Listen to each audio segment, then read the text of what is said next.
en compartimentos en nuestro feto y neonato, y ya también tenemos la idea de las particularidades del riñón y hemos hecho énfasis en la resolución de preguntas. Entonces, el dato importante es que si yo nazco con agua corporal total incrementada y sobre todo a predominio en el extracelular, pues es lógico suponer que yo tengo que perderla esa agua, tengo que botarla, tengo que tener un balance hídrico negativo. Eso es lo normal, ¿ya? Entonces muchas mamás se alarman porque su niño ha perdido peso, si lo hace en forma proporcional, está perdiendo a predominio de agua. ¿Y en qué compartimento, chicos? Lo que vamos a decir hace unos 5 minutos. A partir del extracelular, ¿verdad? Claro, el extracelular. Y en el extracelular, en el intersticio, donde estamos perdiendo más. Muy bien. Entonces, la idea es la siguiente. O sea, el neonato, sobre todo el prematuro, no estaba diseñado para nacer antes de tiempo. Tiene que improvisar. Entonces, al nacer antes de tiempo, ¿qué es lo que hace este prematuro? Empieza a acelerar la maduración de sus funciones, entre ellas riñón, pero también tiene que ver la tolerancia oral. Entonces, en la medida que el prematuro se estabiliza, ya cambia ese switch de nutrición parenteral vía la placenta a empezar a madurar la vía oral. Por eso es que este cálculo, este conocimiento del balance hídrico va a ser importante, sobre todo en los neonatos que puedan tener alguna patología. Porque lo normal es que empiezas a comer por la boca, entonces eso está relacionado a tu aporte nutricional y tu crecimiento. Pues si tenemos algunas condiciones, por ejemplo, que producen hiperflujo pulmonar, como el ductus arterioso, o situaciones como la asfixia, que me van a comprometerme el riñón, pues yo tendré que tener algún grado de cuidado para evitar sobrehidratar, dar volumen en exceso. Muy bien, entonces para poderlo entender, el neonato en condiciones normales, una vez transcurrida su transición de la vida intrauterina a la extrauterina, tiene que crecer. Y la tasa de crecimiento va alrededor de este número. ¿Ya? Es un número, vamos a decir así, preciso. Como la densidad calórica de la leche humana, ustedes saben, ¿no? ¿Se acuerdan cuánto es? La densidad calórica de la leche humana es 67%, ¿no? 67%. Entonces, alrededor de ese promedio, yo tendría que darle como agua 10 a 15 mililitros por kilo por día. Entonces, este valor, por favor, grábenlo en la cabecita. 10 a 15 mililitros por kilo por día. Muy bien. Entonces, cuando yo hablo de aporte hídrico, chicos, voy a considerar que hay 3 fases. ¿Ya? Hay una fase inicial de transición, hay una fase secundaria, la segunda etapa de estabilización, y una fase de crecimiento. Ustedes miran, pero doctor, acá empezamos por la transición. Sí, empezamos por la transición porque estamos hablando de el cambio entre la vía intrauterina y la vía extrauterina. Chicos, disculpen, una consultita. ¿Hay algún problema con que grabe la clase? No, doctor. Perfecto, o sea, prefiero porque no vaya a ser siempre, por ahí pueden algunos chicos no haber podido asistir y se entiende. Entonces, ahora me voy a acordar, voy a grabarlo. Listo, chicos, entonces estamos siendo grabados, ¿ya? Vamos a ver, ojalá me permita, porque también mi memoria ya está más llena. Hasta que no quiera. Ya. Empezamos, muchachos. Entonces, estas fases son importantes, ¿ya? Son importantes y vamos a aprender en qué consiste. Pero antes de eso,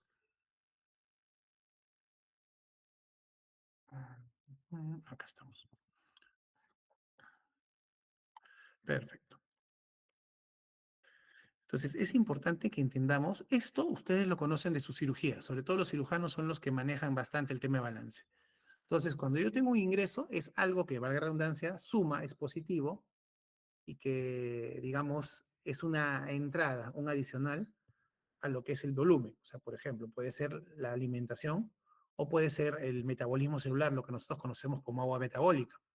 A la inversa, cuando yo hablo de pérdida, tenemos, por ejemplo, pérdida renal, orina, pérdida transepidermal, sudor, vapor. Tenemos pérdida por la exhalación, en este caso la eliminación de vapor de agua junto con el CO2 de los pulmones, y tenemos pérdidas fecales, ¿no?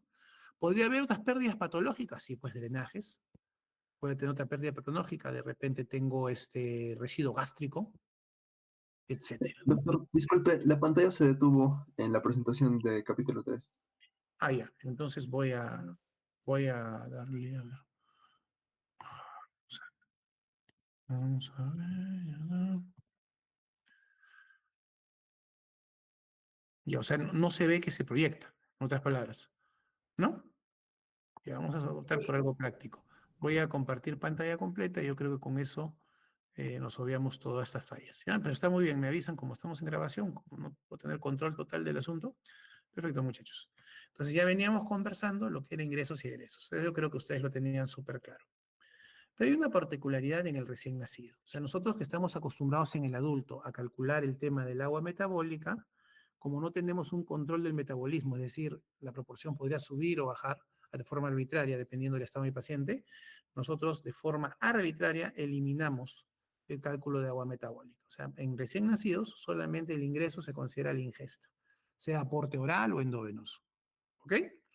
Y para ver nuestros egresos, pues acá sí vamos a conversar de un parámetro que se llama pérdida insensible, ¿no? Es decir, nosotros no tenemos la capacidad de poder medir la pérdida, por ejemplo, a nivel de piel o a nivel de pulmones de forma directa. Es decir, no hay un filtro en la boca que yo pueda pesar o un pañito que cubra todo el cuerpo que pueda pesar por el sudor, ¿no? Entonces hablamos del concepto de pérdida insensible. Entonces, es el procesamiento de esta fórmula lo que nos permite tener nuestro cálculo. Es decir, yo tengo un ingreso, y hemos conversado, este ingreso puede ser ingesta oral o de vía endovenosa, también incluye acá el tratamiento, los medicamentos me refiero, o sea, acá entran las medicinas también. En cuanto a los egresos, tenemos pérdidas medibles, ya hemos hablado de las pérdidas medibles, ¿cuáles son? ¿No? Tengo orina, tengo deposiciones, pero también puedo tener otras pérdidas, digamos, adicionales, drenajes, vómitos, residuo gástrico.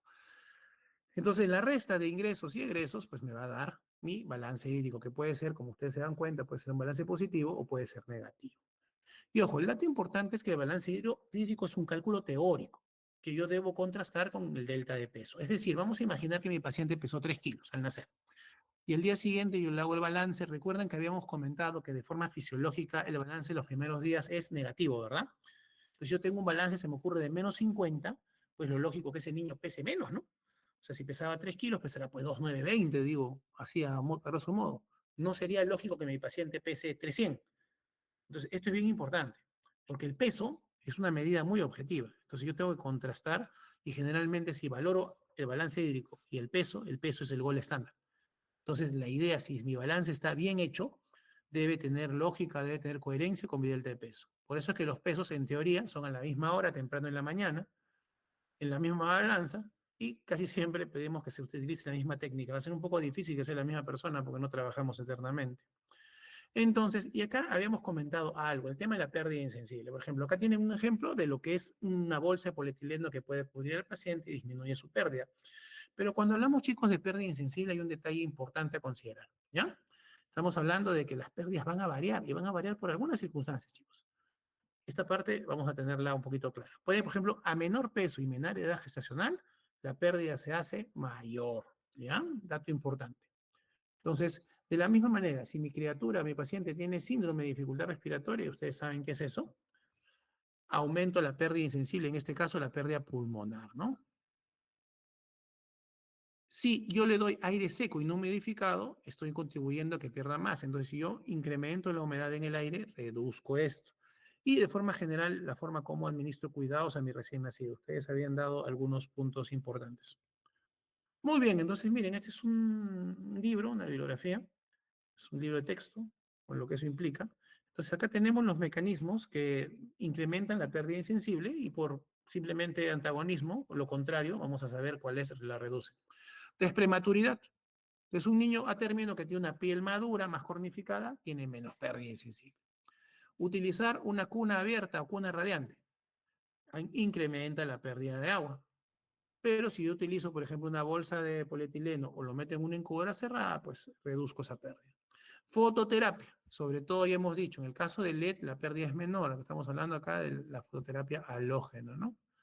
Muy bien, entonces acá de forma indirecta, ¿qué nos comentan, no? Si yo, y esto es controversial, ¿no? Si yo utilizo fomentos, humectantes, agentes que reduzcan la pérdida insensible, estamos hablando de vaselina en la piel del bebé, la reduciría. Se probó eso hace más de 25 años. ¿Cuál es el problema? Aparte de ser lo incómodo de manipular al bebito, se nos puede resbalar, aumenta la posibilidad de adherencia de bacterias, entonces no se utiliza de forma práctica. Esto ustedes lo conocen. Exposición, defectos de pared corporal, el onfalocele y la gastrosquisis aumentan la pérdida insensible.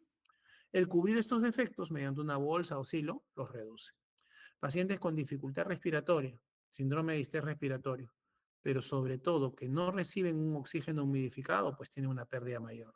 Si yo le administro oxígeno humidificado, reduzco esa pérdida. Entonces, bastante lógico este asunto. Muy bien. Entonces, las pérdidas insensibles las podemos enfocar en dos ambientes.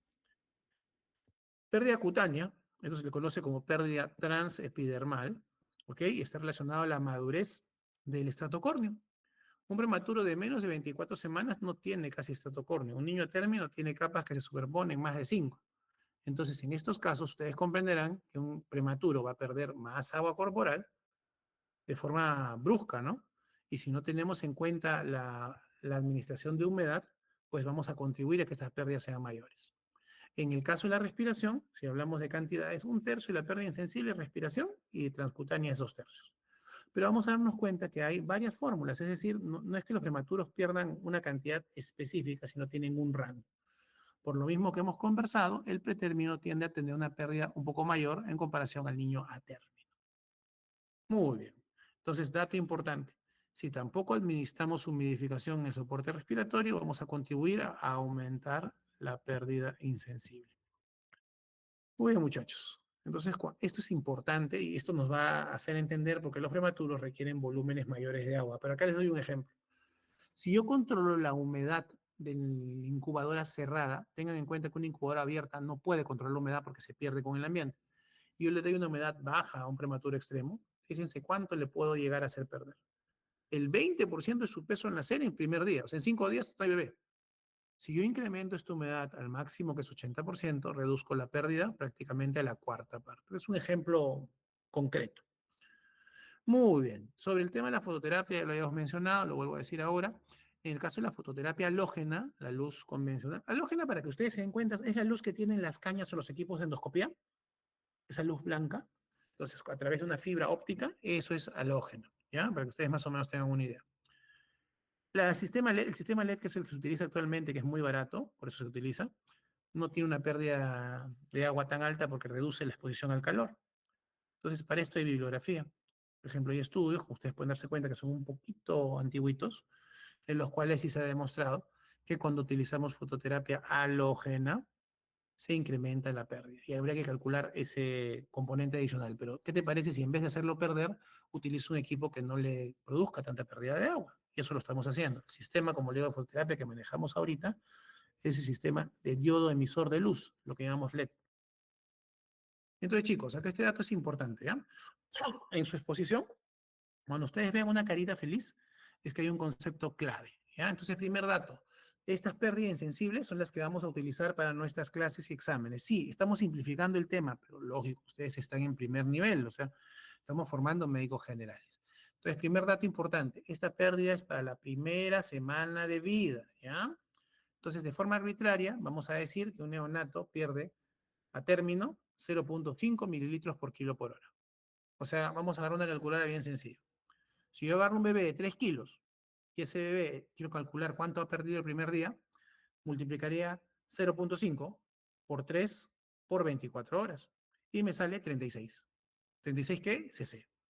Si yo quiero hacer el balance para el mediodía, sería 0.5 por los mismos 3 kilos por 12 horas. Y así sucesivamente. En este caso me da la mitad. Ahora, no se olviden, pero doctor, el peso del paciente varía, por supuesto, pero para nuestros cálculos recuerden que siempre vamos a trabajar con el peso al nacer hasta que sea superado en forma normal. ¿Qué significa superado en forma normal? Sin edemas. Entonces, si ustedes hacen su regla 3 simple, para estos valores, acá está la referencia bibliográfica, se van a dar cuenta que si yo tengo mililitros por kilo por día, los divido entre 24 y voy a tener esas cantidades. Entonces, a menor peso y edad gestacional, pierdes más agua por kilo por hora en comparación a un neonato a término. No se olviden que estamos hablando en este caso de cálculos para la primera semana de vida. Eso es lo que vamos a hacer. Entonces, prematuro. Prematuro no es lo mismo un niño de 34 semanas que un niño de 24 semanas, pero de forma general, para que ustedes tengan una base para responder, le estamos dando un rango. Entonces, si mi bebé, por ejemplo, está en cuna radiante con fototerapia halógena y no tiene bolsa de polietileno, pues perderá el máximo, ¿no? Que es 2. Pero yo, ¿para qué voy a hacer eso, no? Si le puedo colocar una fototerapia LED, le puedo colocar en incubadora cerrada y con humedad apropiada, pues trabajaría con la menor. Muy bien. Entonces, simple y llanamente para hacerles acordar que las pérdidas, en este caso insensibles, son proporcionales a la inmadurez tanto de la piel como del sistema respiratorio. Muy bien. Y esto lo podemos cuantificar. Miren, en un niño diminuto, ¿ah? ¿Qué tan grande pueden ser las pérdidas de agua? Entonces, insisto, si estos niños manejan mal concentración y dilución y yo les doy agua en exceso, tengo el riesgo de complicarlos. De acuerdo a lo que han leído en su PPT, ¿alguno de ustedes se acuerda de dos patologías que empeoren o se vean, digamos, acrecentadas cuando damos agua en exceso, cuando sobrehidratamos? Está en las láminas previas. Persistencia del ducto arterioso. Perfecto, eso es una bastante lógica. ¿Y alguna más? La hemorragia ventricular, doctor. Claro, la hemorragia intraventricular. Ah, ¿Ya?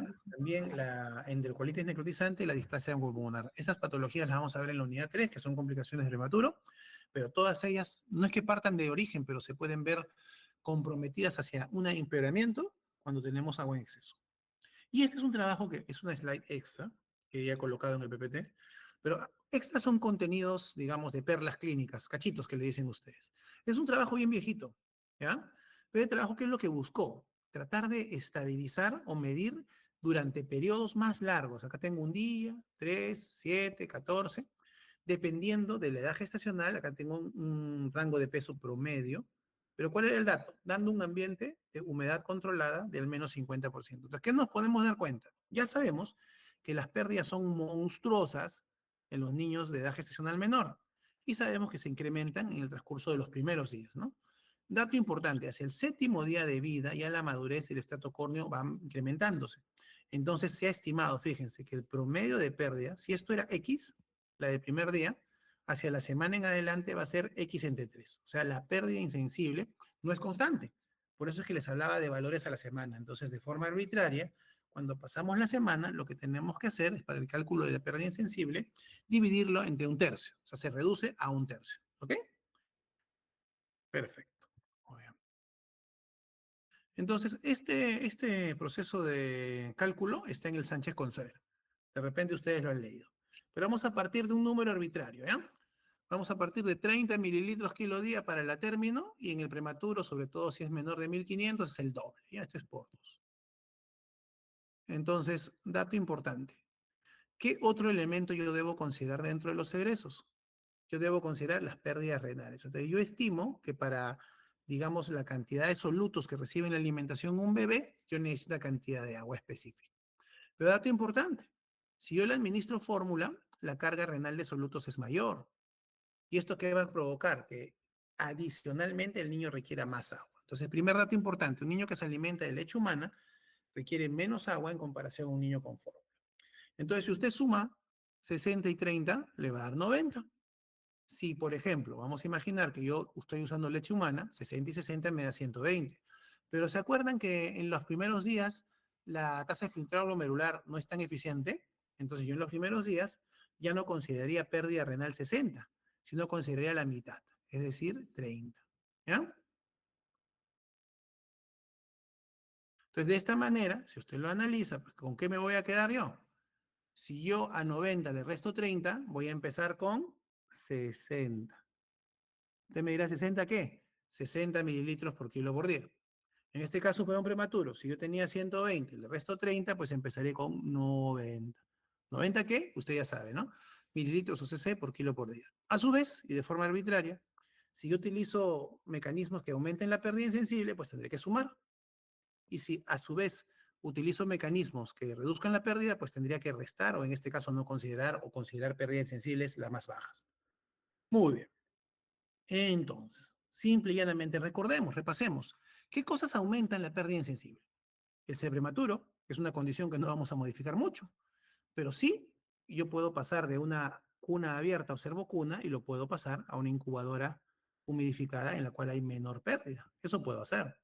O si pongo fototerapia, yo ya sé que la halógena, ya lo había conversado con ustedes, incrementa la pérdida, entonces yo puedo utilizar para no que no tenga tanta pérdida una LED. Si hace fiebre mi paciente, pues trataré de controlar la temperatura de la incubadora, reducirla para que no tenga una pérdida incrementada. Si tiene dificultad respiratoria, yo puedo darle soporte respiratorio humidificado, ¿no? Y como mecanismo de disminución, el utilizar una bolsa de polietileno o una manta plástica en la incubadora me puede ayudar a reducirlo. Entonces, esto ya lo habíamos conversado, simple y llanamente lo que estamos haciendo es reiterar. Y esta es una gráfica, ¿no? Porque si yo les digo algo, y ustedes justamente me dirán, bueno, pero doctor, esa es su opinión, ¿de dónde lo saca usted? Esta es una gráfica, un diagrama cartesiano, fíjense que en el eje de las X, que tenemos el peso. Entonces, acá hay mayor peso, acá hay menor peso, ¿no? Entonces, ojo con este detalle. Acá tenemos la pérdida insensible. Esta gráfica que parece una parábola, está de acá, esto es la pérdida insensible cuando está en una cuna abierta. ¿Qué te quiero decir? Que en una cuna abierta, la pérdida es exponencial a menor peso. Si yo lo tengo en una incubadora cerrada, que es esta, la pérdida es menor. Entonces, claramente demostrado que si yo quiero reducir la pérdida insensible en un prematuro, tengo que utilizar una incubadora cerrada. Y si tiene control de humedad, mucho mejor. Muy bien, y cuando yo hablo de bolsas de polietileno, no es simplemente poner una mantita. Miren, esta es una cuna abierta, miren cómo este paciente está parchadito, no está totalmente parchado, sellado, como que fuera un producto supermercado. Muy bien, entonces volvemos a repasar. Reductores de pérdida insensible de agua, humedad en la incubadora, bolsa de polietileno, utilización, acá dice respirador, pero yo puedo, por ejemplo, utilizar fuentes de oxígeno húmedo, como el CPAP o las cánulas binasales, y también reduzco la pérdida. No es que voy a colocar a un neonato en ventilación mecánica para solamente reducir la pérdida insensible. O sea, este niño entra a ventilador porque lo amerita por el grado de insuficiencia respiratoria, y de ahí tiene un beneficio adicional. Pero no es que a todos los bebés lo vamos a meter en máquina para que no pierdan por la respiración, ¿ya? Y otro detalle importante, como ustedes ven, hay mucha bibliografía que te va dando datos diferentes entre sí. Por eso ya hemos quedado, ¿no? Pérdida insensible primera semana para término, 0.5 cc kilo hora. Para prematuro, de 1.5 a 2 cc kilo hora. Pero ustedes se van a dar cuenta, y ya lo había conversado, que esto no se queda estático. Que conforme pasa la semana, tendemos a una reducción, producto de la maduración pulmonar y la maduración de la piel. Este dato es bien importante. Entonces, los valores en general, sobre todo en el caso de los niños menores de 1500, tienden a reducirse después de la semana. Muy bien. Yo ya creo que con esta afirmación que acabamos de proyectar, se convencen más. Muy bien, ya hicimos nuestro Mentimeter. Entonces, lado positivo, chicos, estamos bien con el tiempo. Vamos a pasar ahora sí ya al capítulo 4. ¿Hasta acá alguna pregunta puntual? Como dice el dicho, ¿no? Cuando no se pregunta es que se entendió todo o no se entendió nada. Vamos a ver si al final podemos tener más preguntas. Ojo, no se sientan cortos, ¿ah?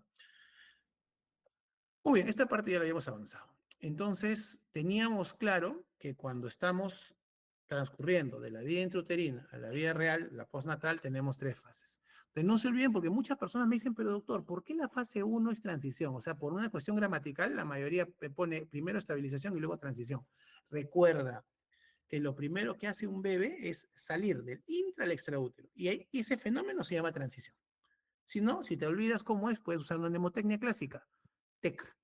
Traumatismo encefalocraniano, primero transición, segundo estabilización, tercero crecimiento. Pero el objetivo final, pues, de un bebé es crecer.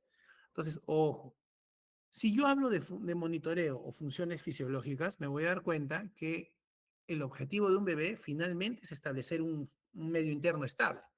Y para eso yo tendría que valorar cuáles son las concentraciones de sodio y de potasio que debo buscar. Recuerden que milimoles y miliequivalentes litros son lo mismo. Y en este caso, como el sodio y potasio manejamos valencias 1, también podrían ser lo mismo para miligramos por decilitro. Pero no en todos los iones es así. Ojo con eso. Entonces, yo busco una pérdida de peso de forma proporcional. Ya ustedes saben, ¿no? ¿Cuánto es lo máximo que debe perder de peso un neonato a término, señores? ¿Porcentaje? ¿Un porcentaje? Acuérdense. 10%. Un 10%. Y un prematuro, y ojo, corríjame si me equivoco. De repente en la clase han dicho que los prematuros pueden perder de 15 a 20%. ¿Estoy mal? ¿Lo pueden haber dicho así? Sí, doctor. Hasta Ya, 15%, vamos a tratar de doctor. corregirlo, ¿ya? Eso vamos a tratar de corregirlo porque la medicina va avanzando. Entonces, lógico, eso es verdad. Pero no es lo mismo un niño que pierde su primer día 10%, a que un niño que me pierde el primer día 3, luego 3 más, sube a 6 y luego el tercer día llega al 10%. Entonces, ojo con eso, ¿no? La velocidad con lo que pierden también es relevante. Entonces, yo busco un balance negativo con una pérdida de peso que ya más o menos precisamos los rangos, manteniendo un equilibrio electrolítico y manteniendo un flujo urinario al menos decente. En el caso de la término, un mínimo de 0,5 mililitros por kilo por hora. En el caso prematuro, quizás buscamos un poquito más. Esto es arte, estos son afirmaciones de nivel de evidencia, opinión de expertos. Ya que el prematuro maneja mal su medio interno, trato de evitar que llegue a extremos. ¿Ya? Muy bien. Entonces, este es un libro que es para nosotros así. A ver, chicos, ¿a uno de ustedes le gusta el deporte, le gusta el fútbol? Supongo, ¿no? Y bueno, yo ya en mi época yo compraba el por compraba el Bocón, pero así como hay el Bocón para lo que es comentario de fútbol, el Faranoff es un texto clásico para lo que es neonatología. Y mira, acá hay un dato interesante. Acá tenemos el peso al nacer, que ya entendimos que es el parámetro de control para nuestros pacientes, por lo menos hasta que se vea superado. ¿Se acuerdan? Eso lo tenemos bastante claro, ¿no, muchachos? Entonces, se supone que el niño de menor peso es más prematuro, ¿no? Eso lo entendimos. Y este paciente, a su vez, pues mientras más inmaduro, tiene más pérdida insensible. Entonces, miren la receta de cocina que me da el libro. Me dice, si tienes un peso al nacer menor de 750 para el primer día, le vas a dar de 100 a 200 mililitros, chicos. ¿Les parece un rango preciso? Es bien amplio, ¿no? Para el segundo día seguimos con lo mismo, 100 a 200. Entonces, estas tablas como que te dan un rango de valoración muy, muy alto. Es como que yo puedo casi hasta duplicar, ¿no? Entonces, no parece tan real, sino lo que quisiéramos decir es que tú tienes que analizar en base a el estado clínico de tu paciente y ir evaluando en base a las horas. Yo puedo, por ejemplo, pasan 6 horas, hacer un balance, pesar a mi paciente y ver si estoy subestimando o sobreestimándome el aporte. Y en base a eso regular. O sea, el aporte hídrico de un menor de 1500 es un ejercicio bien complicado, ¿ya? Requiere bastante precisión y monitoreo sobre todo. Entonces, no es útil una valoración de ese tipo. Miren, acá hay un dato importante también del mismo libro. Dice, régimen de nutrición sugerido en niño menor de 1 kilo. Menor de 1 kilo ya sabemos el extremo bajo peso, ¿no? Miren, acá me ponen lo mismo, ¿no? Para 600, 800 me ponen de 100 a 120. Ya, un poquito más. Estoy entendiendo un poquito mejor, es un rango más cerrado. Y si pesa un poquito más, el cociente va bajando, ¿no? 80 a 100. Pero miren qué tiene esta vía de soporte nutricional. Tiene dextrosa. Ah, eso tengo mi posta. Pero tengo aminoácidos y tengo lípidos. Eso no hay en mi posta, ¿verdad? Entonces tú comprenderás que cuando tienes un niño de estas características, por más que esté estable, tienes que transferirlo. Porque este niño va a requerir nutrientes endovenosos, es decir, va a requerir nutrición parenteral total. Y eso no se lo doy solo con la dextrosa. Entonces, dato importante, doctor, usted me está queriendo decir que la pérdida del peso en el niño de extremo bajo peso o muy bajo peso está relacionada a componente nutricional. Eso te estoy diciendo. ¿Ya? Y miren, acá no lo voy a proyectar, simplemente lo voy a pasar rápido, pero esta es una guía mexicana del CENETEC, que miren cómo te pone la receta de cocina del agua, ¿no? Yo arranco con un 60 y le voy a aumentar de 10 a 20 si es menor de 1500. Y le voy a aumentar de 10 a 20 si es fototerapia. Y le voy a aumentar a partir del segundo día 20% si pierde peso en rango normal y menos, o en todo caso, adicional si tiene pérdidas por encima del 3%. ¿Ok? Y encima de eso, voy a tenerme que fijar en todo esto, ¿no? Medirle el sodio sérico, el sodio en orina. O sea, del punto de vista práctico, de verdad que no es útil en el primer nivel de atención. Entonces, por lo mismo, chicos, hemos decidido darles una tablita para que ustedes puedan, digamos, tener una apreciación más o menos estable del aporte hídrico. Partimos de un número básico, ¿ya? ¿Se acuerdan cuando hicimos el cálculo con Sánchez Consuegra para la término? Trabajábamos con 60, ¿recuerdan? Entonces acá damos un rango de más hacia arriba, máximo 10. Entonces miren, el peso, nosotros consideramos peso normal por encima de los 2,5 kilos. Entonces, en los niños que estén entre 1,5 kilos y menos de 2,5 kilos, pues les sumaré 10 más. ¿Ya? Y en los niños que estén por debajo, entre el kilo y kilo 499, pues les sumaré 10 más a lo anterior. Y porque esté por debajo del kilo, va a la redundancia, 10 más. Entonces, si ustedes se dan cuenta, así se construye el primer día. Y ojo, concepto básico, importante para poder continuar con el ascenso. Que como ustedes se dan cuenta, el ascenso está por acá, de 10 a 15. ¿Ya? ¿Qué? Mililitros por kilo. El niño tiene que perder peso en forma proporcional, es decir, de 2 a 3%. El niño tiene que tener un flujo urinario normal. Y si el niño tiene alguna patología o condición que incremente la pérdida, pues yo tendré que considerar esto o, en todo caso, darle un apoyo. Vamos a imaginarnos que mi niño requiere oxígeno y el niño tiene dificultad respiratoria. Al suministrarle oxígeno, sea por una cálula nasal o un CPAP, húmedo y calentado, estoy reduciendo la pérdida respiratoria. Solamente me queda la pérdida cutánea. Entonces, si ustedes se acuerdan, chicos, cuando hablábamos de las pérdidas, ¿cuánto de porcentaje correspondía a la pérdida de piel en relación a las insensibles? ¿Se acuerdan? Los Dos escucho. tercios, doctor. Acá está. 2/3 de las pérdidas es por piel. Entonces, si usted controla la pérdida respiratoria, solamente va a reducir 1/3. O sea, estaríamos hablando de más o menos 66% de la pérdida insensible todavía se sigue calculando. ¿Está bien? Yo creo que quedó claro, ¿no? O sea, ustedes comprenderán que estos cálculos así finos de reducción o suma podrían complicar un ejercicio de resolución en un examen. Ustedes están en proceso de formación. Pero como vuelvo a repetirles, o sea, lo que nosotros buscamos es darle un rango.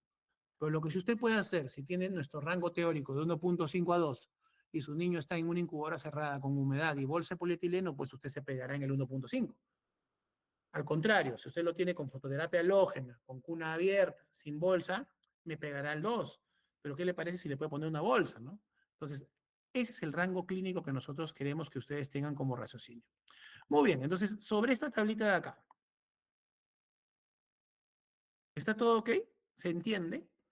O sea, estoy usando una tabla arbitraria, porque usted ya me vio el Faranos, de repente me saca la guía Cenetec, de repente me saca la guía musulmana de hidratación del neonato, que es diferente, pero como yo tengo que corregir un examen, les tengo que dar un valor, digamos, específico, como para que no las respuestas no se dispersen al infinito.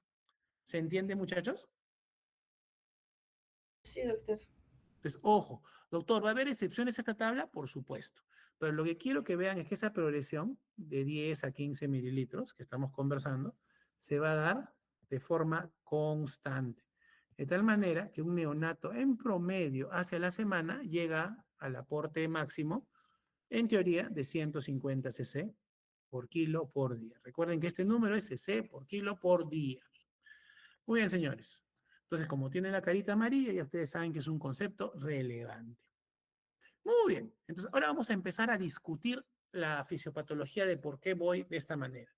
Fenómeno de transición, primeros días, será la transición más corta en el término, un poco más prolongada del prematuro.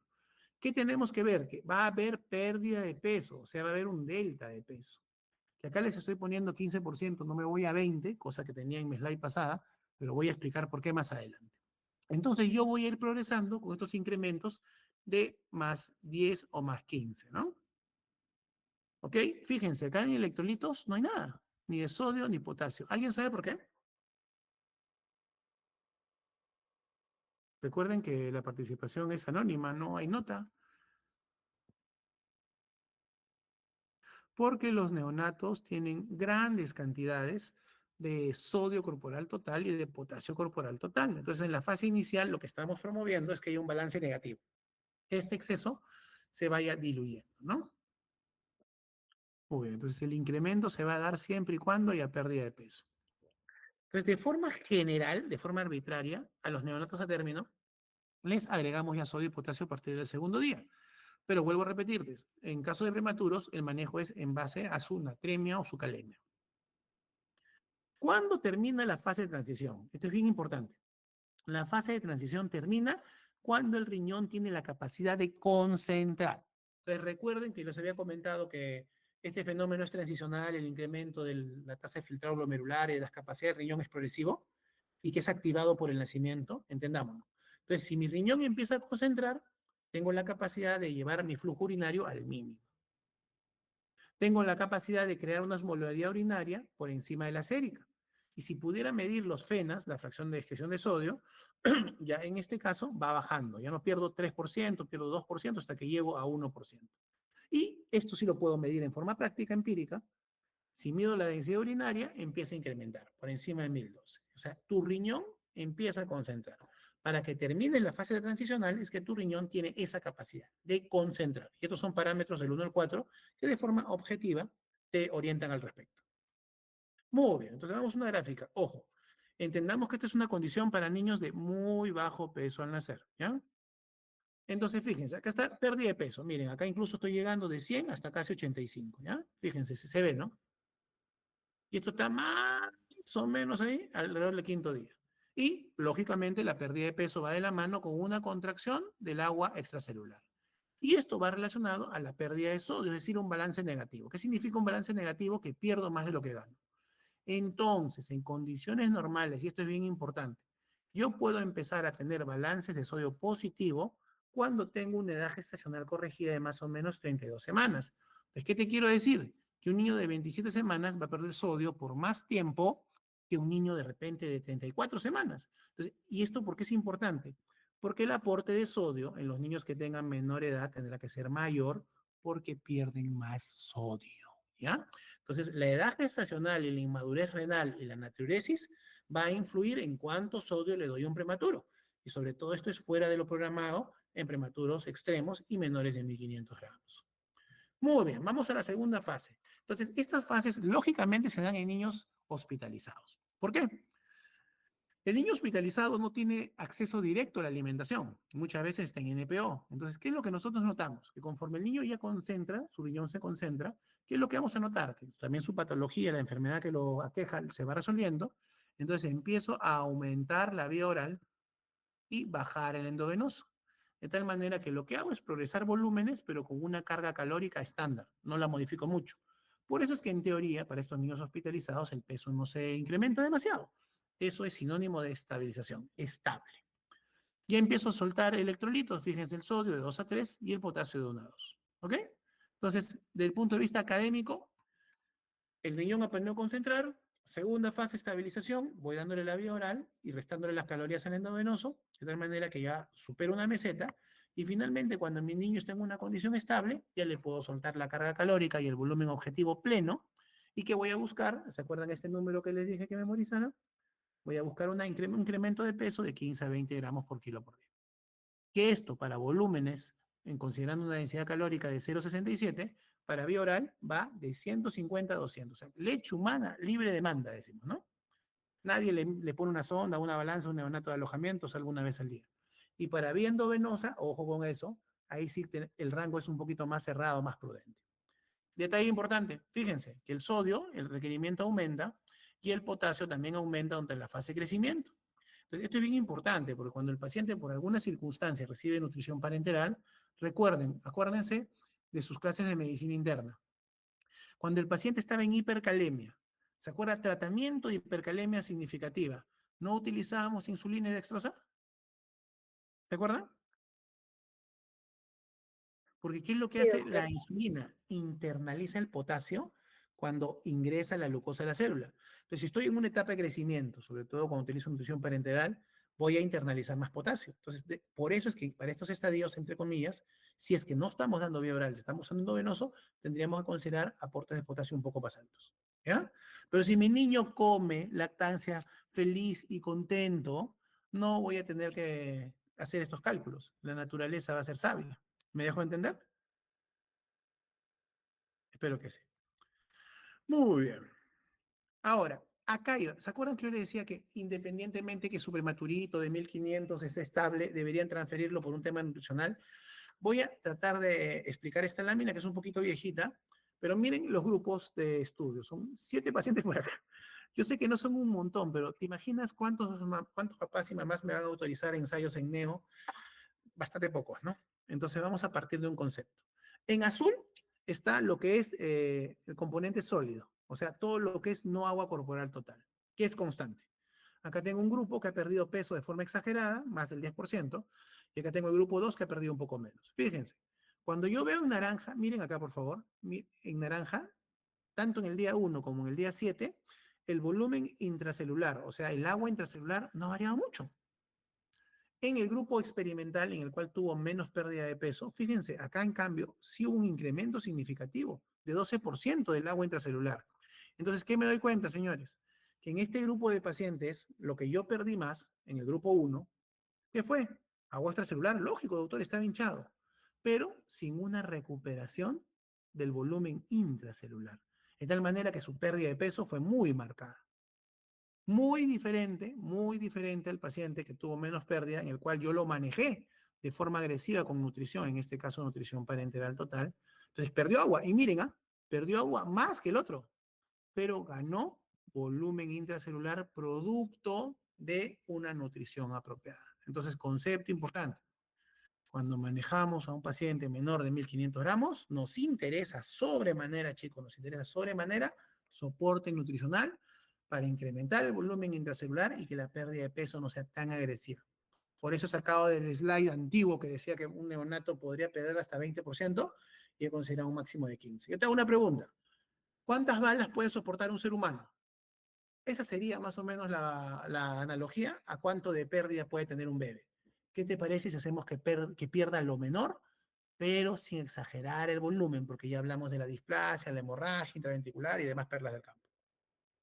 Entonces, la recuperación nutricional es nuestro objetivo, ya que incrementa el volumen intracelular y esto evita que la pérdida de peso sea demasiado. Muy bien. Y ya sabemos, lo había respondido uno de sus colegas, sobre el tema del ductus arterioso, sobre la NEC, la displasia pulmonar, y acá podríamos poner también la hemorragia intraventricular. Muy bien, entonces ya tengo mi parámetro, doctor, basal y sé cómo seguirlo, pero ¿qué voy a monitorizar en cada día? La variación del peso. Eso ya lo habíamos conversado. Correlacionemos cambios de peso con cambios de agua. El monitoreo de mi flujo urinario. Eso, si tengo un paciente hemodinámicamente inestable, le coloco una sonda vesical y ya tengo un monitoreo de flujo urinario por hora. De manera indirecta podría utilizar el sodio y el potasio como indicadores, son importantes cuando damos endovenoso, pero de manera práctica, ¿ya? Esto es bastante controversial, es muy simplista, pero bueno. Estados de hipernatremia podrían estar relacionados a deshidratación e estados de hiponatremia a sobrehidratación. Tengamos en cuenta eso. Y siempre me preguntan esto de la creatinina. Ya la urea, simplemente para decirles que la urea no es un indicador de función renal relevante porque se puede modificar por la ingesta de proteínas. Pero la creatinina, al contrario de lo que piensa la mayoría, es un indicador a largo plazo. ¿Por qué? Porque los 3 primeros días, por más que haya insuficiencia renal, no se mueve mucho, pero tiene una característica que lo hace sumamente complejo. Sus valores normales varían por la edad gestacional. Es decir, yo puedo tener, fíjense, porque acá con asterisco está hasta el P95. O sea, yo puedo tener una creatinina de 1.14 en un bebé de 35 semanas en su primer día, y puedo tener una creatinina de 0.5 en un niño a término. Entonces, no son constantes o no son fiables para valorar la función renal, ¿ya? Quizás en un paciente asfixiado, considerando sus valores de forma, digamos, prospectiva, podría ayudarme. Entonces, ¿qué te quiero decir? Que el valor de creatinina sérica va a estar relacionado a la edad gestacional, porque estamos hablando de la tasa de filtrado glomerular. Entonces, yo te había comentado que los prematuros tienen menor tasa de filtrado, entonces lógico que las creatininas van a ser más altas en ellos. A propósito de esto, una pequeña formulita, ¿ya? Esto que está acá, se llama índice de Schwartz. El índice de Schwartz lo que trata de hacer, fíjense muchachos, o sea, ¿qué tranca sería colectar orina de 24 horas para pedir una depuración calculada de creatinina en un recién nacido? Entonces nos pasamos en conceptos teóricos. La depuración calculada de creatinina por Schwartz, ¿qué es lo que hace? Busca una constante, ¿ya? Busca una constante, que en este caso está numerada acá, 0,33 para el prematuro y 0,45 para el término. Lo multiplica por la talla y lo divide entre la creatinina sérica. Entonces vamos a poner números al azar. Se me ocurre que es un niño a término, o sea, voy a poner acá 0,45. Se me ocurre que su talla es la talla promedio. ¿Cuál es la talla promedio de un recién nacido, señores? 50 centímetros. Perfecto. Entonces le chanto acá el 50 y vamos a poner la creatinina sérica al azar. Vamos a ponerle, a ver, acá dice 0,5 más 0,1 como diferencia. Entonces le pondría acá 0,6, ¿ya? Así. Vamos a calcularlo, a ver cuánto nos sale. Entonces, vamos por el cálculo. 0,45 por 50 entre 0,6 me sale 37,5.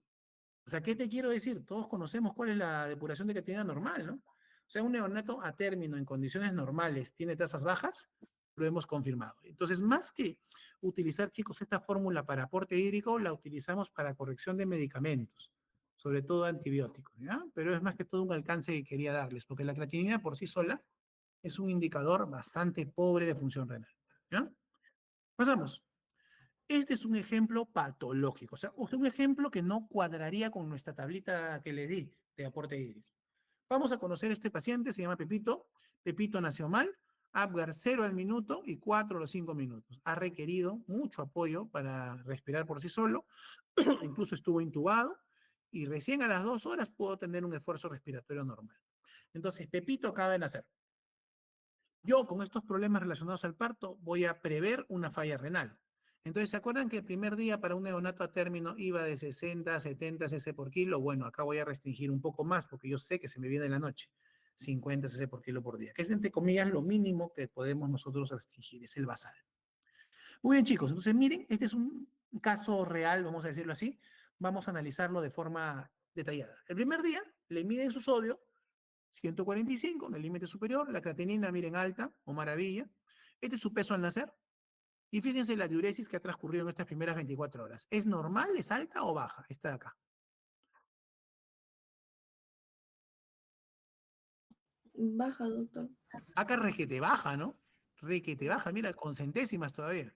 Entonces yo para ese día me he mantenido con un volumen mínimo.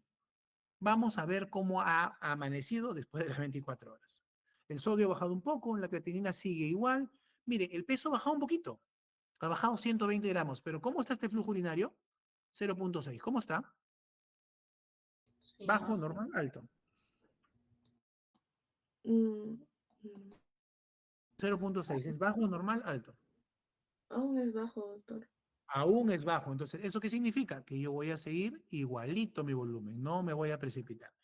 Vamos al día 3, pasó las 48 horas. ¿Cómo está este sodio? Similar, similar. ¿Está? La creatinina, oye, mira, recién se elevó la creatinina, mira. El flujo urinario estaba bajo 3 días, pero recién la creatinina se enteró. Y dato importante, mira, todo lo contrario a lo normal, empezó a ganar peso el bebé. Y su flujo urinario 0,8 sigue bajo. Yo me quedo con el mismo volumen. Cuarto día, lo mismo, el sodio se mantiene igual, la creatinina está elevándose, el peso está recontra alto y el flujo urinario dentro de todo está acercándose al número 1, pero no es 1. Pues yo me quedo con mi mismo volumen. Quinto día, miren muchachos, quinto día. El sodio, gracias a Dios, nunca se movió mucho, la creatinina sigue en el cielo, el peso sigue alto, pero dato importante, ya empezó a orinar por encima de un cc kilo hora. O sea, si nos acordamos nuestra fisiopatología de la función renal, podríamos estar en la fase de, se destapó el riñón. Vamos a entrar de repente en una fase poliúrica, Dios quiera, de una insuficiencia renal. Ahí recién, miren, ahí recién le sumo volumen. Recién le estoy dando, miren, mariconamente le estoy dando más 10. Entonces, ¿qué va pasando? Independientemente de la creatinina que está loca, y miren, acá ya empecé, gracias a Dios, a perder peso, el flujo urinario se va soltando y ahí es que de forma proporcional voy soltando el volumen. ¿Se dan cuenta? De tal manera que, miren, acá el pesito ya empieza a caer, peces hacia abajo, el flujo urinario se va soltando, miren, el flujo urinario todo lo contrario va subiendo. Y ahí recién con flujo urinario apropiado es que yo voy soltando el volumen adicional. ¿Se entendió, chicos? Entonces hemos aprendido dos cosas de esta lámina, que la creatinina no sirve para nada, ¿ya? Y segundo, que solamente podríamos dar este incremento que hemos aprendido en la tabla de 10 a 15 cc kilo día si las condiciones son normales, es decir, si ha perdido peso en forma proporcional y si el flujo urinario está estable. O sea, un bebé que gana peso el primer día o está mal pesado o está sobrehidratado o tiene alguna patología que le condiciona un balance positivo. Eso es lo que tenemos que analizar. Muy bien, hasta acá. ¿Alguna pregunta, señores? Porque estamos con los tiempos justos, ¿ah? Ahorita estamos con los tiempos recontra justos. ¿No hay preguntas? Bueno, vamos a activar el cronómetro 20 minutos, el capítulo final. Electrolitos. Yo creo que ustedes saben cuál es la función de los electrolitos. Simplemente explicarles que los fetos tienen un contenido de electrolitos en general muy alto. Por eso es que en los primeros días no solemos darle, porque ellos tienen ahorros de sodio, de cloro y de potasio. ¿Ok? Y conforme vas naciendo, lo vas reduciendo. Entonces vamos a hablar del primer y más importante catión extracelular, el sodio, bien relacionado a varias funciones, entre ellas la presión osmótica. Entonces nosotros damos rangos, y ya les había explicado rangos, que van entre los 2 a 4 equivalentes, que es lo mismo en milimoles, que es lo mismo en miligramos por valencia 1 kilo día, y ya hemos dicho que en algunos prematuros, pues que lo requieran, quizás podemos utilizar valores mayores, pero nosotros partimos de un rango que les estoy enseñando. El objetivo de natremia va entre 140 más menos 5, ¿no? Que acá está. Y ojo, muy raras ocasiones, por no decir no, agregamos sodio precozmente, ¿ya? Porque los fetos, ya hemos dicho, tienen un sodio corporal total bastante elevado y no queremos provocar una hipernatremia iatrogénica, ¿ok? Muy bien. Entonces, este dato es importante. Ya ustedes comprenderán que producto de la naturaleza exacerbada, en un prematuro, sobre todo extremo, será ese niño que pasa de los 4.000 equivalentes, será 5, 6, 7, tendré que monitorizar. Pero es bien importante permitir que tengan un balance hídrico negativo. El sobrehidratarlos no va a ser útil. Es más, esta situación de contracción del extracelular de concentración, activa los mecanismos reguladores renales de la retención de sodio. Entonces, si le damos agua en exceso, vamos a ir en contra de ese proceso fisiológico. ¿Ya? Dato importante para prematuros. Potasio. Potasio es el rey del intracelular. Sus valores en sangre son mínimos. Tiene varias funciones. Ya hemos hablado, por ejemplo, de la incorporación de la glucosa, tiene relación a potencial de acción. Sus requerimientos basales van entre 1 a 2.000 equivalentes. Y ojo, este dato es capital. Solamente usted va a agregar potasio si su paciente tiene un flujo urinario normal. Si su paciente no tiene un flujo urinario normal o usted tiene sospecha clara de falla renal, mucho cuidado con el potasio. Objetivo de calemia de 4 a 5.5 mil equivalentes litro, concentración sérica, que es lo mismo que milimoles litro, que es lo mismo que miligramos por decilitro, ¿ok? Y el potasio, ya hemos dicho, se agrega después de las 24 o 48 horas, pero con flujo urinario normal, ¿ya? Consideraciones en el prematuro. Si sabíamos que en el caso de los prematuros, sobre todo los extremos o menores de 1.500, tienen pérdidas de sodio altas y requieren sodio adicional, acá pasa lo contrario. Este riñón del prematuro es medio perezoso en las primeras 2 semanas y no bota el potasio rápido. Ya hay varias causas o hipótesis, pero es muy importante entender que el extremo bajo peso, el menor de 1 kilo, tiene concentraciones de sodio altas, tiene tendencia a la hipercalemia, ¿ya? Entonces, mucho cuidado con el aporte indiferente de sodio. Y acá tenemos valores, fíjense. Entonces, el promedio de sodio en un niño menor de 1 kilo es, al primer día de vida, es de 6 milimoles litro. Y fíjense, ¿cuánto me demora para normalizarse? Casi 72 a 96 horas. Tener en cuenta este detalle para los que quieren trabajar en intensivos. Cloro. En el caso del cloro, chicos, no entra mucho en el cálculo porque el cloro nunca va solo. O sea, el cloro va asociado, o sea, las fuentes que nosotros administramos, por ejemplo, de sodio, son cloruro de sodio, de potasio, son cloruro de potasio. Entonces, de forma indirecta, cuando aportamos sodio y potasio, estamos aportando cloro. No es que calculemos específicamente el cloro, sino lo hacemos por añadidura.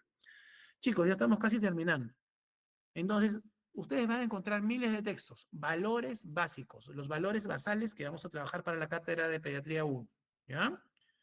B y G. Esto lo van a aprender, chicos, cuando hagamos la clase de trastorno metabólico. Este es un basal para la administración de glucosa, que lo vamos a dividir en 2 grupos. Para el neonato a término, la glucosa se administra en forma basal de 3 a 5 miligramos por kilo minuto de glucosa. Para los prematuros, de 5 a 6. O sea, ¿qué te quiero decir? Que el prematuro consume un poquito más de glucosa en comparación al a término. Claro, tiene un metabolismo mayor. Acá está la bibliografía. El aporte de sodio, ya hemos dicho en las láminas previas, basal de 2 a 4. Hay casos excepcionales, sí hemos dicho los prematuros, los extremos bajo peso, pero no es el común denominador. Potasio, de 1 a 2, pero ya hemos aprendido, ojo, si mi paciente tiene falla renal o mal flujo urinario, no se me ocurre dar potasio. Y ojo, este detalle de acá sí quiero que lo tengan porque algunos lo saben de repente de medicina interna, otros no. Chicos, cuando yo trabajo con sodio y con potasio en la vida real, tengo estas 2 sales. Tengo el cloruro de sodio al 20% y tengo el cloruro de potasio al 20%. ¿Ya? Entonces, para que ustedes puedan calcular los electrolitos, estos son nombres comerciales, ¿ya? Hipersodio es el más común, pero no me interesa la marca, me interesa el cloruro de sodio al 20%. Lo mismo para el calio. 1 mililitro de cloruro de sodio al 20% me da 3.4, ojo, 3.4 miliequivalentes de sodio. 1 mililitro de cloruro de potasio al 20% me da 2.7. Para los que tienen mala memoria como yo, acuérdense de este 2.7. ¿Por qué? Porque si tú al 2.7 le sumas 3 puntos, el punto 7 adicional, o sea, le agregas 0.7, que es su décima, te va a salir 3.4. Entonces, así no vas a fallar, ¿ya? Si tienes poca memoria como yo, 2.7, repito la décima y llego a 3.4. Si me olvido, uy, ya me acordé que era 3.4, pero ¿cuál era sodio y cuál era potasio? ¿Quién tiene mayor peso atómico? El sodio. Por eso es que el sodio va a tener el valor mayor y el potasio valor menor. Ya si no me acuerdo de eso, cambio de carrera, ¿ok? Seguimos. Y ojo, detalle importante, vamos a trabajar con unos aparatitos, lo que se llaman buretas, microgoteros o volutroles. Esto lo conocen ustedes, ¿verdad? Lo deben haber visto alguna vez. Y los volutroles tienen volúmenes máximos de 100 mililitros. O sea, usted no puede formular un volutrol para 1 litro. Va a preparar de 100 en 100. Lo pueden encontrar, bueno, nosotros le decimos por la marca original, volutrol, pero en otros países son buretas o microgoteros. Muy bien. Entonces, doctor, yo ya entendí que hay una regla básica, hay un aporte básico de sodio, potasio, de agua, que yo tengo que fijarme que haya un descenso del peso y un flujo urinario bueno para yo empezar a subir de 10 a 15. Pero, ¿hay algunas patologías que me modifiquen esta decisión? Sí, las hay. Ejemplo, entonces la condición normal para que tú sueltes agua, para que incrementes, es que tiendas en general a que tu balance sea negativo, tu pérdida de peso sea no más de 3%, y tu paciente tenga una patología que no supere tu aporte. Pero ¿en qué condiciones de repente yo puedo considerar pasarme, dar un adicional a lo que tengo programado? Estados de hipernatremia. Pérdidas corporales exageradas, en realidad yo debería evitarlas, ¿no? O estados de poliuria, ojo, esto es importante, estados de poliuria en un paciente deshidratado. Ay, doctor, no entendí. O sea, si yo tengo un bebé que está orinando como loco, tiene un flujo urinario de 6 cc/hora, ¿ese bebé puede estar deshidratado? ¿Se acuerdan, muchachos? ¿Se acuerdan que yo les dije que los prematuros no tienen la capacidad de concentrar orina? ¿Se acuerdan? Ese es el caso. Prematuro deshidratado, así, huesito, y que orina como loquito. No tiene la capacidad de concentrar. Este es el caso. De acuerdo a nuestro balance, pero recuerden que no hay una regla escrita en piedra, todo con lógica. Alejita, un ratito, mi amor, por favor. Flujo urinario escaso, ojo, flujo urinario escaso, estamos hablando de oliguria, menor de 1 cc/hora, pero que tenga una densidad urinaria incrementada. O sea, ¿qué me está diciendo esto? Que mi paciente probablemente tiene una sobrecarga de volumen o está en un estado de incremento del agua. Por ejemplo, una falla cardíaca, un ductus arterioso. Un ductus arterioso se puede congestionar, te puede provocar dificultad respiratoria, provocación pulmonar y tener un gasto cardíaco tan bajo que no llega al riñón. Ese riñón, ¿cómo compensa? Reabsorbiendo. Entonces, es lógico suponer que en este caso de congestión yo lo que voy a tener que darle a este paciente es un diurético, ¿no? Más que meterle agua adicional. O la fase aguda de la enfermedad membrana hialina. ¿Se acuerdan que había cambios pulmonares que inducían la reabsorción de agua? Cuando le hicieron su clase de hialina y les explicaron que en general las hialinas tienden a mejorar cuando el paciente empieza a orinar. Entonces, es por eso que cuando tenemos una enfermedad membrana hialina tratamos de no dar agua adicional, porque el niño la reabsorbe con mucha facilidad. Secreción inapropiada de hormona antidiurética no es frecuente en neonatología, pero estos pacientes reabsorben mucha agua, entonces con ellos damos el aporte basal. ¿Ok? ¿Cómo yo puedo también sospechar en estados de sobrehidratación? Nitrógeno ureico o urea baja. ¿Ya? O pacientes que finalmente tienen agua patológica producto de un tercer espacio. Otros ejemplos ya no tan comunes, por ejemplo, las pérdidas incrementadas. Una gastroquisis o un onfalocele tiene pérdidas insensibles altas. Un extremo bajo peso tiene pérdidas transepidermales altas. Una fototerapia, sobre todo, ya hemos dicho, ¿no? Si está con halógena, pierde más. Y si de una diarrea, pues lógicamente lo que yo tendría que hacer es reponer en base a las pérdidas. Entonces, este es un diagrama general de cómo vamos a manejar incrementar agua sobre el basal. A la inversa, ¿qué debo hacer o cuándo debo sospechar que no debo incrementar líquidos de la forma habitual? Si mi paciente no ha perdido peso, sobre todo en la etapa inicial. ¿Ya? Este es un detalle que es muy importante. O todo lo contrario, el paciente gana peso en los primeros días. Esto es claramente anormal, esto no es normal. O si está edematoso. Si está edematoso, yo voy a mantener un balance neutro, un volumen, digamos, restringido al basal hasta que elimine los edemas. O, ya habíamos conversado, los estados de hiponatremia. O estados de poliuria. El estado de poliuria, gracias a Dios, no lo puede concentrar tan bien el riñón, pero los hematuros mantienen algo la capacidad de diluir y eliminar agua. Pero tengamos en cuenta, y este dato es bien importante, si el paciente está usando diuréticos, hay que suspenderlos, pues no hay que darle más agua, sino suspender los diuréticos. O si estamos saliendo de repente de una fase poliúrica de falla renal.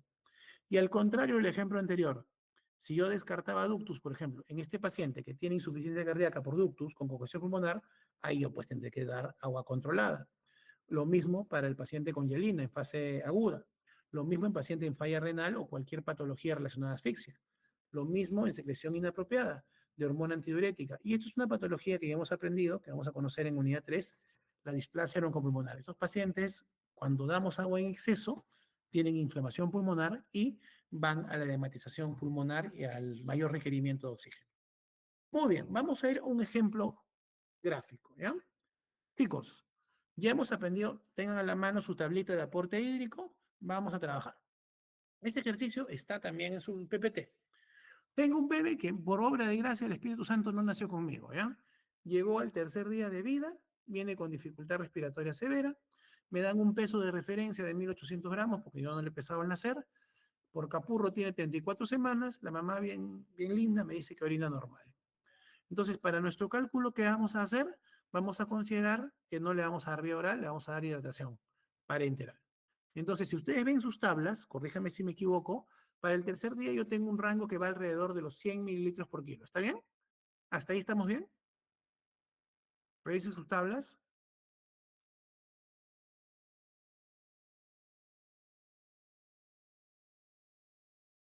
¿Vamos, chicos? ¿Sí?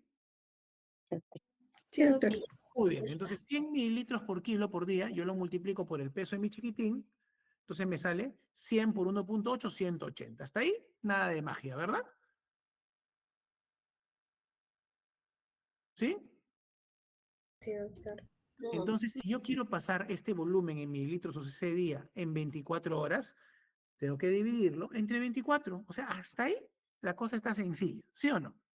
Entonces, el volumen que yo le voy a pasar por endovenoso para este paciente en su Volutrol va a ser 7.5 cc hora. Ustedes comprenderán que para este cálculo yo voy a tener que usar una bomba de infusión. Ahora viene la parte un poquito más difícil. Yo sé que el Volutrol tiene 100 mililitros. Lo acabo de ver acá, miren. Por eso justo lo he proyectado. Entonces, si yo cargo 180 mililitros, significa que le voy a pasar un Volutrol entero y 0.8 del siguiente Volutrol. ¿Me dejo entender? Sí, doctor. Entonces, así es como voy a calcular el aporte electrolítico por Volutrol. Entonces, vamos de la mano. Yo sé que el rango promedio de sodio va de 2 a 4 miliequivalentes por kilo por día. Sé que el peso al nacer, en teoría, es 1.8, y yo de forma arbitraria voy a escoger un número entre 2 y 4. Arbitrariamente, chicos, yo estoy escogiendo el 3, ¿ya? Acá por eso justo le he puesto 3. Entonces, si usted escoge 3, va a multiplicar 3 por 1.8 y le va a salir, ¿cuánto? Esto de acá, ¿verdad? Pero ojo, ese 5.4 miliequivalentes es para 1.8 volutroles. Entonces yo voy a tener que dividirlo, ¿no? 5.4 entre 1.8 volutroles para, ojo, escúcheme, para poder saber cuánto le voy a dar de miliequivalentes por volutrol. Le sale 3, ¿no? 5.4 entre 1.8 le sale 3. ¿Sí? Sí, doctor. Ya, pero eso es miliequivalentes, chicos. Un mililitro de cloruro de sodio al 20% trae 3.4 miliequivalentes. Entonces me falta esa división. 3 entre 3.4. ¿Ya? ¿Sale 0.88? Sí, doctor. Entonces yo trabajo siempre a la décima, redondeo y me sale 0.9 mililitros de ¿qué? De cloruro de sodio al 20% para cada volutrol. Sencillo. Vamos a hacer lo mismo para el potasio. Entonces el potasio tiene valores de 1 a 2. Yo arbitrariamente para el ejercicio voy a escoger el número 2. 2 por 1.8 me da 3.6 mil equivalentes en 180 mililitros. 180 mililitros es 1.8 volutroles. Entonces divido 3.6 entre 1.8. ¿Ok? Me sale 2. Pero esos son 2.000 equivalentes y yo tengo mililitros de solución. Si yo sé que el cloruro de potasio al 20% trae 2.7 mil equivalentes de potasio por mililitro, esta cantidad de 2 la voy a dividir entre esos 2.7 y me va a salir 0,74. Como yo trabajo la décima, ahora este número, 0,7, es el valor que yo tengo por volutrol de qué? De cloruro de potasio al 20%. ¿Está bien, muchachos? Sí, doctor. Entonces, de forma práctica, esto es un ejercicio, lo he simplificado al máximo. Definitivamente en sus grupos de práctica van a seguir trabajando, pero esto es una manera sencilla de hacer el cálculo por volutrol. Muy bien, ahora vamos a cerrar con un ejemplo de balance, ¿ya? Ejemplo de balance estricto. Vamos a imaginar para este caso, nuestro paciente que conocimos, el niñito que vino con 1.800 recibió los 180 mililitros que proyectamos nosotros. Orinó en ese día completo 250 mililitros, defecó 30 gramos, vomitó 20 mililitros y transcurrido ese día de evaluación ha pesado 1.650, o sea, ha perdido peso. Lo evidenciamos con una fontanela anterior deprimida y este es el estado del bebé. Chicos, este bebé se ve medio deshidratado, ¿no? Sí. Se ve medio huesito e incluso ha perdido peso. Entonces, detalle importante, ¿ya? Detalle importante. Porque esto es importantísimo, chicos. Tengamos en cuenta que el balance hídrico siempre tiene que ir de la mano con el estado del paciente. Entonces, ingresos yo ya sé, no comió nada, no calculamos agua metabólica, recibe 180 mililitros. Entonces lo pongo ahí para que yo lo pueda cuantificar, ¿ya? Pérdida medible. Orina, 250. Deposiciones, lo paso gramos a cc, 30. Vómitos, 20. Lo sumo, 230 más 30 más 20, me sale 300. Ahora voy a calcular mi pérdida insensible, ¿ya? Con ese peso yo estimo, y también he visto la edad gestacional, 34 semanas es prematuro. De forma conservadora voy a calcular el rango menor, que es 1.5, va de 1.5 a 2 mililitros o cc por kilo por hora, lo multiplico por el peso y lo multiplico por las 24 horas porque estoy haciendo un cálculo para el día completo. ¿Cuánto me sale? 1.5 por 1.8 por 24 me sale 64.8. ¿Está bien? Entonces yo sumo la pérdida medible con la pérdida insensible, tengo un total de 364.8. Entonces mi balance sería más 180 menos los egresos, menos 364.8. Este es un balance negativo de menos 184.8 mililitros. ¿Ok? Si lo comparo con el delta de peso, este paciente ingresó con 1.800 gramos y ahora pesa 1.650, este paciente también ha perdido 150 gramos. Entonces, fíjense, muchachos, coincide el balance con la pérdida insensible. Y si hago un análisis del flujo urinario, que no lo hemos visto, orinó 250 mililitros. Si este paciente orina 250 mililitros, tiene un peso de referencia de 1.8 y han transcurrido 24 horas, yo hago las divisiones. 250 entre 1.8 entre 24 y tengo un flujo urinario de 5.8 mililitros por kilo. ¿Esto qué significa? Poliuria. Entonces tengo que considerar que este paciente está perdiendo orina en exceso. ¿Será inmadurez renal? ¿Será que vino de hematoso? ¿Será que le he puesto un diurético? Ahí es donde tengo que empezar a trabajar mi cabecita, ¿ya? Pero todos estamos de acuerdo que en condiciones generales, con un balance de pérdida tan alta, yo voy a tener que programar volumen adicional, ¿no? Adicional al que tenía de mi basal. ¿Se entendió? Este es un ejemplo de pérdida exagerada. Entonces, con esa pérdida exagerada, yo analizo, pues si es diuréticos, lo que está recibiendo, más que incrementar el aporte de líquido, tendré que quitarle los diuréticos. Si el paciente tiene falla renal y está en fase poliúrica, suena lógico que yo le incremente el aporte de líquidos para compensar la pérdida.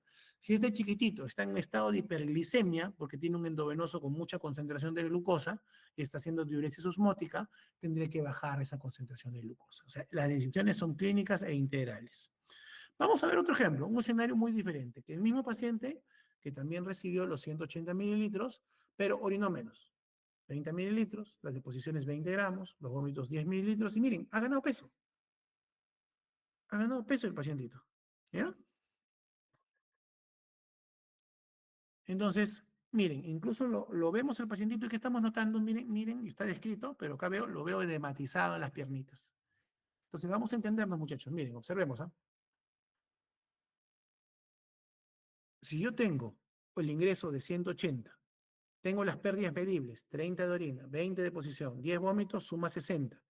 Y hago el mismo cálculo para la pérdida insensible, ¿no haría? Que esto es 64.8, voy a tener un total de egresos de 124.8. Si yo hago mi balance hídrico, fíjense, 180 ingresó, 124.8 salió, ¿qué voy a tener acá? Fíjense, ¿ah? Un balance positivo. Y está coincidiendo, porque el paciente ha ganado peso. Si yo comparo el 1650, que era el peso del deshidratado, ¿no? Y lo comparo con el peso actual, fíjense cuánto se da de ganancia. Entonces, acá claramente, ¿qué tenemos que pensar, chicos? ¿Se acuerdan que nuestro paciente está en poliuria? Si de Ya. poliuria el paciente de porrazo bajó a oliguria, fíjense acá, probablemente haya hecho una insuficiencia renal. Y en esos casos, ¿cuál es el manejo prudente? Restricción al basal. ¿Se entiende? Entonces, de forma general, el balance hídrico, que es este ejercicio matemático, lo tenemos que contrastar con la clínica de mi paciente, que incluye, valga la redundancia, el peso diario, bien pesadito, desnudo, y la observación de edemas o la observación de signo de deshidratación. Esa es la forma completa como nosotros evaluamos el aporte hídrico y el balance hídrico estricto. ¿Ok? Muy bien. Entonces, para confirmar todo esto, no sé si hay alguna duda o pregunta. Sí, doctor, una consulta. Sí. En el primer caso, ¿no? O bueno, en el primer escenario El niño que del... estaba deshidratado, vamos a decirlo así. Ajá, ok. Usted escogió entre el sodio, bueno, sus rangos es de 2 a 4 mil equivalentes. Sí, eso ¿Por sí, qué escogió el 3? Quisiera saber. arbitrario, para que tengan un número matemático. Si tú te das cuenta, en el escenario 1, todavía yo no veía al niño deshidratado. Ya. Ujú. O sea, muchas de las respuestas que ustedes van a tener van a ser al día siguiente. Es decir, yo parto de un ejercicio basal. Lo ideal para que sea un ejercicio más didáctico sería que yo tenga un AGA, y en ese AGA yo pueda evaluar cómo es su sodio y cómo es su potasio. En un ejercicio ideal también yo debe tener un peso de nacimiento. Como este nacido en casa, no lo tengo. Entonces, la primera lámina, esta lámina de acá, la única función que cumple es darles un requerimiento basal, un ejercicio, digamos, inicial, para luego empezar el raciocinio en base a lo anterior. Por ejemplo, para este caso, yo ya no le daría potasio. Para este caso de acá, que está sobrehidratado, yo reduciría el sodio. Entonces, no he querido complicarlo demasiado, sino he querido presentarles un ejercicio general. ¿Ok? Ah, ok. Está bien, doctor. Gracias. Perfecto. ¿Alguna otra pregunta, chicos? Doctor, una consulta. Claro, En sí, dime. cuanto al flujo urinario, el valor normal que nosotros deberíamos considerar es de 1 a 6 o de 1 a 5, doctor? Ya, o sea, vamos a ponernos claros. Es como te digo, ¿cuánto debe medir un adulto promedio? Depende de varios Es factores, la doctor. misma pregunta, es exactamente la misma pregunta. O sea, por ponerte un ejemplo, yo puedo encontrar un prematurito muy extremo, un niño de 30 semanas, menor de 1 kilo, que en su cuarto día de vida tenga un flujo urinario de 6 cc kilo hora. Entonces, ese paciente es un inmaduro renal que no tiene capacidad de concentración y yo tendría que analizar cuánto de líquido le estoy suministrando. De repente estoy siendo un poco exagerado, le estoy dando demasiado líquido y eso lo puede complicar. ¿Ok? A la inversa, si yo veo un bebito que es un niño a término y tiene el primer día de vida y está orinando esa cantidad que te estoy comentando, 4 cc kilo hora, es que definitivamente estoy dándole demasiada agua o ha nacido muy edematizado. Entonces, yo para hablar de una normalidad, primero me centro en la edad gestacional y el peso al nacer de mi paciente. Segundo, es importante saber si el niño ha estado edematizado o no. O sea, todos tenemos un grado, digamos, mínimo de agua en exceso, pero no estamos en anasarca. Entonces, esos elementos me van a ayudar a orientarme cuál es el volumen real que yo debo dar y por ende el flujo urinario. Entonces, lo que yo les he puesto en la lámina es un rango que va aproximadamente entre 1 a 3 mililitros por kilo por hora. Eso es lo que yo les he puesto como rango, pero los prematuros orinan más e incluso hemos conversado que hay algunas circunstancias, sobre todo en las primeras horas de vida, en las cuales la tasa de filtrado glomerular no es tan alta. Por eso es que yo les ponía que no debe bajar a menos de 0.5 y en el caso de los prematuros tener mucho cuidado porque en ellos los estados oligoanúricos son graves, ¿no? Así se lo puse como rango, ¿ok? Entonces es lo mismo, pero yo te digo que el común denominador de los varones mide entre 1,60 m y 1,70 m, yo mido 1,77 m y no tengo nada anormal. Entonces son rangos de referencia que para tú poderlos catalogar como patológicos tienes que analizar, primero, peso en la serie, edad gestacional. Segundo, el examen clínico de tu paciente, o sea, está sobrehidratado, está deshidratado o está normohidratado. Y tercero, en qué día de vida está. Yo podría agregar incluso un cuarto. ¿Tiene alguna enfermedad? Porque de repente el problema es que tu niño está recibiendo diuréticos y tú no lo sabes. Por ejemplo, el manitol es un diurético osmótico. La teofilina o aminofilina o cafeína, que son los tres son metilsantinas, se utilizan para estimular el centro respiratorio. O sea, en niños con apnea se utilizan estas medicinas, pero tienen como efecto colateral inducir poliuria, son diuréticos. Entonces, esos elementos también están, digamos, considerados para el análisis antes de solamente incrementar el agua. O sea, no es tan simple como parece, en otras palabras. Ok, doctor, gracias. Listo. ¿Alguna pregunta adicional, señores? Muy bien. Entonces, chicos, para reforzar lo que hemos venido conversando, ya para darle término a la clase, voy a proyectarles un quizzes, ¿ya? Usen sus dispositivos. Miren, vuelvo a repetirles, esto es totalmente anónimo. O sea, no pueden ustedes ponerle su seudónimo, estrellita, ser de luz, el que ustedes quieran, pero lo importante es que ustedes vean qué tal les va, ¿ya? Y todos estos ejercicios que estamos presentando están relacionados a lo que hemos venido conversando. O sea, son ejercicios aplicativos de lo que venimos